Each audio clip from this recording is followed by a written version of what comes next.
जादुई camera. Cebu का school उसके घर के नजदीक ही था।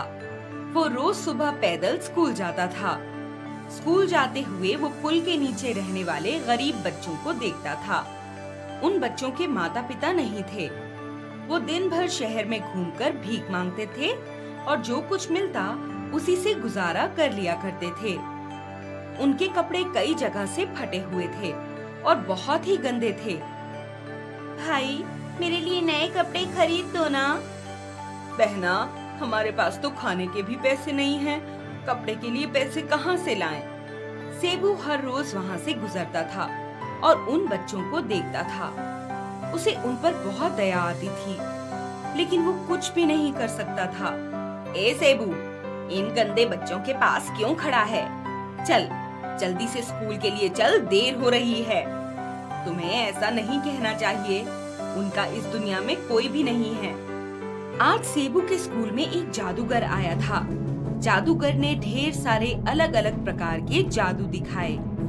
सभी बच्चे जोर जोर से चिल्ला रहे थे और तालियां बजा रहे थे। इसके बाद जादूगर ने एक बच्चे को बुलाया। जादूगर के पास एक कैमरा था। उसने बच्चे को कैमरे के सामने खड़ा किया और उसकी फोटो खींचने लगा। जैसे ही जादूगर ने बच्चे की तस्वीर खींची, बच्चे के कपड़े बदल गए और स्कूल ड्रेस कोट पैंट में बदल गए। अब बच्चा बिल्कुल जेंटलमैन लग रहा था। बच्चा खुशी से झूम उठा। जादूगर ने वो कपड़े बच्चे को दे दिए। सभी बच्चे जादूगर के जादू को देखकर शोर मचा रहे थे, लेकिन सेबू का दिमाग तो कुछ और ही सोच रहा था। वो अभी भी उन गरीब और लाचार बच्चों के बारे में सोच रहा था जो पुल के नीचे रहते हैं।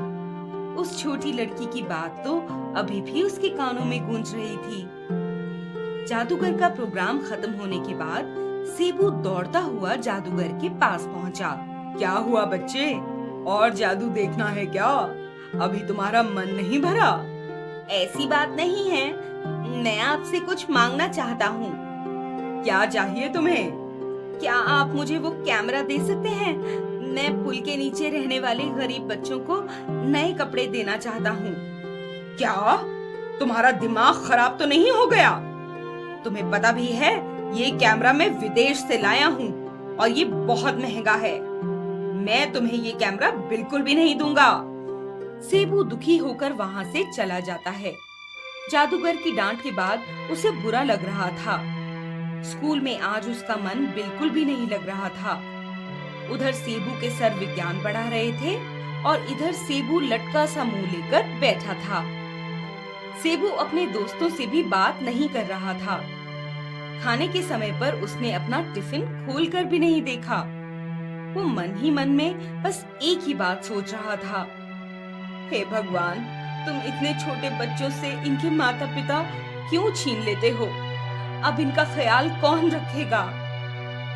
स्कूल के बाद भी सेबू वहीं बच्चों के पास जाकर खड़ा हो जाता है। वो उन्हें रूखा सूखा खाना खाते हुए देख रहा था। थोड़ी देर के बाद वो अपने घर लौट आया। माँ, क्या आपके पास मेरे कुछ पुराने कपड़े रखे हैं? नहीं बेटा, वो सब कपड़े तो बेचकर मैंने घर का सामान खरीद लिया। अच्छा, तो फिर कोई बात नहीं। अगले दिन जब सेबू पुल के पास से निकल रहा था, तो उसने देखा कि सारे बच्चे नए नए कपड़े पहने हुए घूम रहे थे। उन्होंने एक से एक सुंदर और रंगीन कपड़े पहने हुए थे और वो बहुत खुश थे। सेबू सोच में पड़ गया कि इन सभी के पास ये कपड़े आए कहाँ से। तभी उसने पास खड़े जादूगर को देखा। जादूगर अपने जादुई कैमरे से एक एक करके उन बच्चों की फोटो खींच रहा था। सेबू दौड़ता हुआ जादूगर के पास गया। अरे बच्चे, तुम यहाँ? आपने इन सभी की मदद की, इसके लिए शुक्रिया।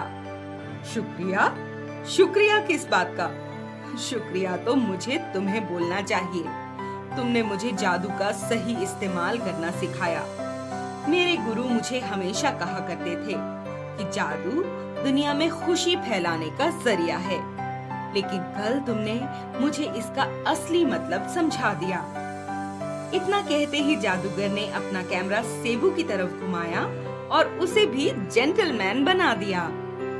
जादूगर और सेबू दोनों ही मुस्कुरा रहे थे और साथ साथ मुस्कुरा रहे थे पुल के नीचे रहने वाले सभी बच्चे भी।